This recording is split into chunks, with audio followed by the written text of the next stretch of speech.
અતિશય કરુણ અને દુઃખદ ઘટના આજે ખાસ કરીને અત્યારે કોંગ્રેસ પક્ષ વતી ટીમ સાથે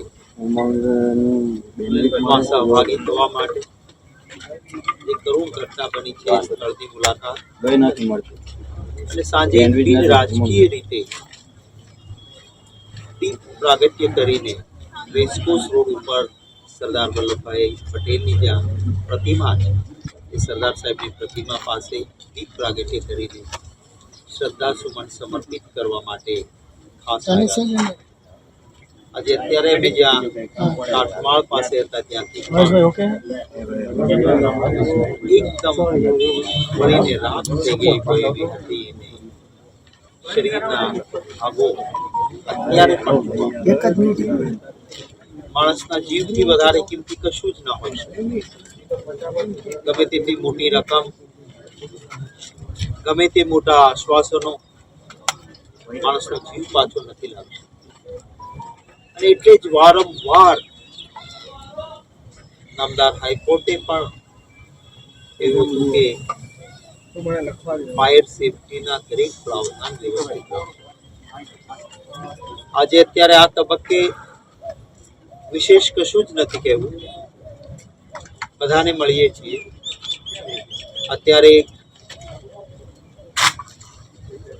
પ્રાર્થના સભા પણ છે શોકાંજલિ આપવા માટેની. એમાં ગયા પછી 8 વાગે સરદાર સાહેબની પ્રતિમા પાસે દીપ પ્રાગટ્ય કરીને શ્રદ્ધાસુમન સમર્પિત કરી. અહીં રાજકોટ વાસીઓ અને નજરે જોનારા જે વ્યક્તિઓ હતા એ અને કેટલાક નિષ્ણાતો સાથે સત્ય હકીકત મેળવ્યા પછી આવતીકાલે સવારે 11 વાગે રાજકોટ શહેર કોંગ્રેસના કાર્યાલય ઉપરથી પક્ષ વતી આપને રિએક્શન આપીશું. મારા સાથે કોંગ્રેસ વિધાનસભા પક્ષના નેતા ભાઈ શ્રી અમિતભાઈ ચાવડા, ભાઈ શ્રી હિંમતસિંહભાઈ પટેલ, ભાઈ શ્રી વિમલભાઈ શાહ, અમારા શહેર અને જિલ્લાના આગેવાનો, અમારા સૌરાષ્ટ્ર વિભાગના તમામ સંસદના ઉમેદવારશ્રીઓ, અનેક વ્યક્તિઓ આજે માત્ર શ્રદ્ધા સુમન સમર્પિત કરવા માટે અને દુઃખમાં ભાગીદાર થવા માટે આવ્યા છે. આ તબક્કે વિશેષ અત્યારે હું કશું જ નથી કહેતો. આપના કોઈ સવાલો પણ અત્યારે નહીં લઈએ, કારણ કે કોઈ રાજકીય રીતે આ બાબત જોવાના માટેનો સમય નથી.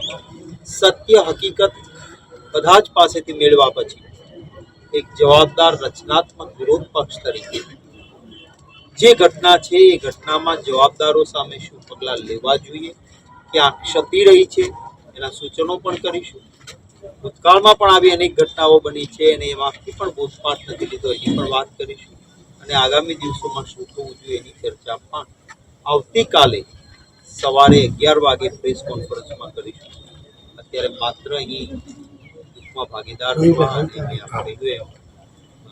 શ્રદ્ધા સુમન સમર્પિત કરવા માટે સાંજ સમાચાર ફેસબુક પેજને લાઇક કરો, વિડીયો શેર કરો અને વધુ વિગતવાર સમાચાર માટે sanssamachar.net વિઝિટ કરો.